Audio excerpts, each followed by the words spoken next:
The reason I don't respect that comment that he says, yes, he has the talent because he's adaptable to how to wrestle. Fine.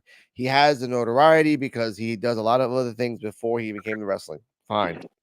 The one thing, as all of us as wrestling fans value a lot, but don't talk about a lot, is experience. And Logan Paul doesn't have the experience. He's an adaptable prodigy. I will accept that. But he doesn't have the experience and the safety of wrestlers, if you know what I mean, Joe. Like I Yeah. don't trust Logan Paul to do a, let's say, a 35 or 30-minute match to prove a point in a blood feud against somebody, right?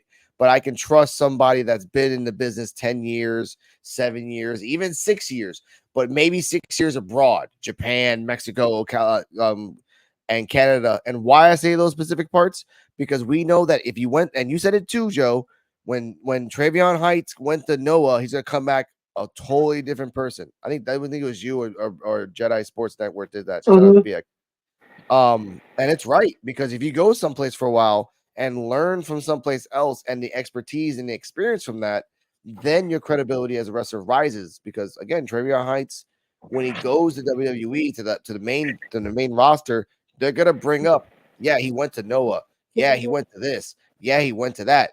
All we say about Logan Paul every time I hear on commentary is that, oh, Logan Paul is charismatic. Oh, Logan Paul can do all these things. They never say what the experience of Logan Paul is, because they can't. They can't. And they have to realize that, like, if you talk shit, and again, you're right. I rather respect the Travion Heights, and he won't have the same credibility as Logan Paul, and he won't have the same shine as Logan Paul. But the thing about that is that I would like normally Travion Heights than a piece of shit like Logan Paul as a person. As a person, he's a piece of shit. As a wrestler, yeah, he's fine. He's good. He's good. But we've seen better, Joe.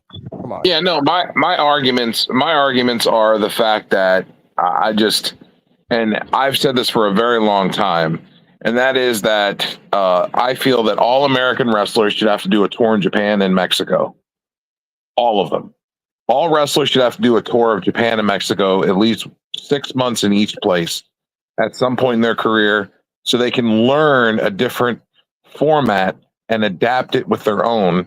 American, Mexican, and Japanese wrestling are all three very different, but at the end of the day, it's still wrestling. And if you could take a little bit from all three and meld it into one, you will have fantastic performers. To elaborate something, Joe, you kind of made me remember something. I was watching. We're gonna talk about Netflix in a second, but I was talking, not in a second, in the next topic. But I was watching a show with my beautiful invisible woman. Have a good night, baby. Um, Aw. and yeah, I have to say that because if not, I'll get no vagina at the end of the month. Eh. Um, it happens. I'm losing off track because I'm a little drunk. Okay, yes. I was watching a show where these people would just they would be on a game show on Netflix where they would get food and they would have to make stuff up off of. It's kind of like Top Chef, but in a more like on the spot thing. Like, here's the three things we're gonna give you, make something, whatever. Okay. Now there was this one guy, and every time you win a episode, you get like $25,000, and every time you go, you keep winning, you just keep adding that money. They don't take it away from you. So this one guy, I forgot what his name was, but he was a self-taught chef. And every time he would make a meal, he would put like 13, 14 ingredients, 15, 17 ingredients into one dish. And the judges are like, this motherfucker's crazy. There's no way he can fucking make this shit work. But he did. And he won twice, 2 episodes. The third time, he just put 25 things into one thing, and it was just too much. And I think that is what's going to happen with Logan Paul, because if he doesn't go to Japan or Mexico or Africa or Europe or the UK or Canada and really, excuse me, and really say, "Hey, I'm the best wrestler out there, so let me just prove it." I use another example like Cody Rhodes.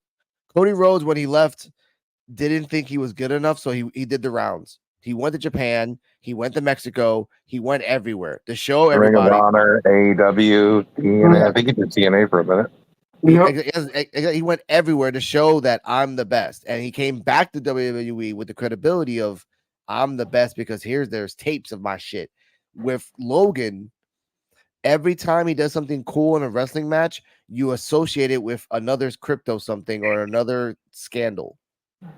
And that shouldn't be the norm for wrestlers now, where we talk about Odyssey Jones and then we have to associate that with a domestic violence charge. Yeah. Like why do we have to associate wrestlers now with addendum something and not something good, something bad? Yeah. Right. No, I get that, and I understand that. That's all. But That's all. but at the same time, I feel like if WWE would allow him to go to Japan and do matches, I don't think he would say no. You know what I mean? Which by the way, I'm sorry that I brought that up and I forgot to say this.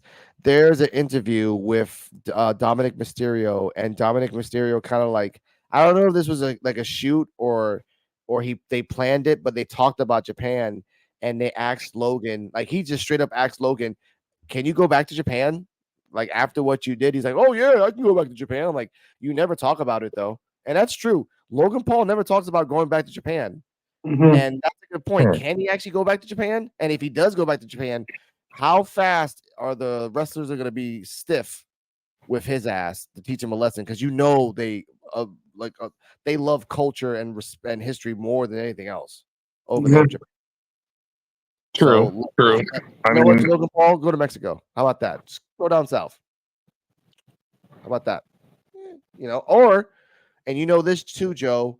He can actually, and he's never done this before, which is kind of ridiculously stupid that he hasn't. There's a wrestling organization here in Puerto Rico called the IWA. Elias and Matt Riddle just had a match here a week ago in the IWA. He can come down here and train here.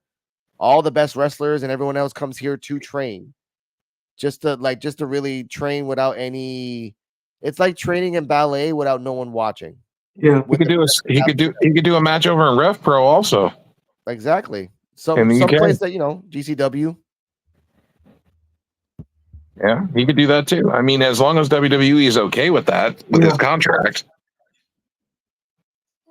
which they don't seem like they care. Nope, they care not. They get stuck in lawsuits. That's what. Yeah, JBL's on TNA. JBL's been on TNA. Yeah, that was kind of weird, but it's JBL. He's not under WWE contract. Yeah, but after the Mauro Ronaldo thing, they're like, I kind of felt like, this guy's kind of like doing his own thing. Let's just let him do his own thing. As long as he doesn't say anything